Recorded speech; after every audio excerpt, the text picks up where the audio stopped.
Kaya hindi mo dapat ginawa yun. Wala pa yun sa ginawa ng tatay niya. Kaya hindi ka naman ganyan eh. Hindi ka masamang tao. Noon yun, Akiro. Noon yun pala kung kulong nasasaktan yung lolo ko. Naiintindihan kong galit ka. Naiintindihan kong gusto mong gumanti. Pero teka, kilala kita. Sabay tayong lumaki kaya alam ko hindi ikaw to. Alam mo kung may isang bagay na laging sinasabi si Lolo Javier tungkol sa'yo, eh yun yung may mabuti kang puso. Di ko na alam, Akiro. Sa totoo lang, di ko na alam. Mula nung makulong. At masaktan yung lolo ko. Parang wala na akong ibang naramdaman kundi galit. Hindi ko alam kung kaya ko pa maging mabuti. Hindi ko alam kung kaya ko pa bumalik ulit sa dati. Huwag mong hayaan kainin ka ng galit mo. Huwag mong patigasin ang puso mo kahit pa maraming masamang nangyayari sa pamilya niyo.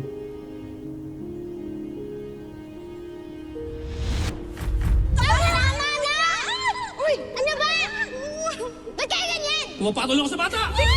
Paano po ako magiging superhero kung di ko po lalabanan? Alam mo ba ano ang tunay na kapangyarihan mo? Yan. Ay nasa loob ng puso mo. Yan ang tunay na kapangyarihan ng superhero. Ang pagmamahal sa kapwa. Kaya ang tunay na superhero ay yung mabait sa kapwa-tao. Huwag na huwag mong kalimutan. Nandyan sa puso mo ang tunay na kapangyarihan.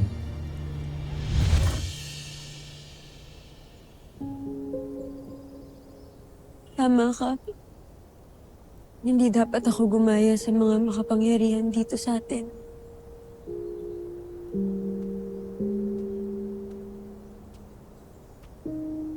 Pero bakit ka umiiyak? Naalala lang niya Lolo Javier niya. Ano?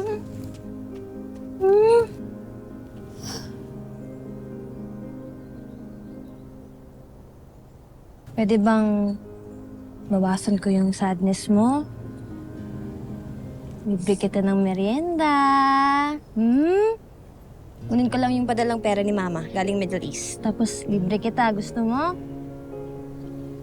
Bakit siya lang? Sige na, ikaw na rin. Masasamahan niyo ako sa bangko para mag-withdraw. Oh, tira ka.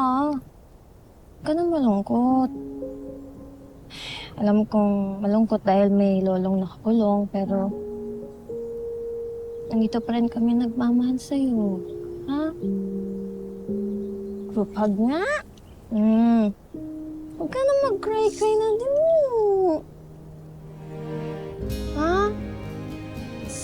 Nandito kami, ha? Parang gusto ko ng burger mamaya. Tama na.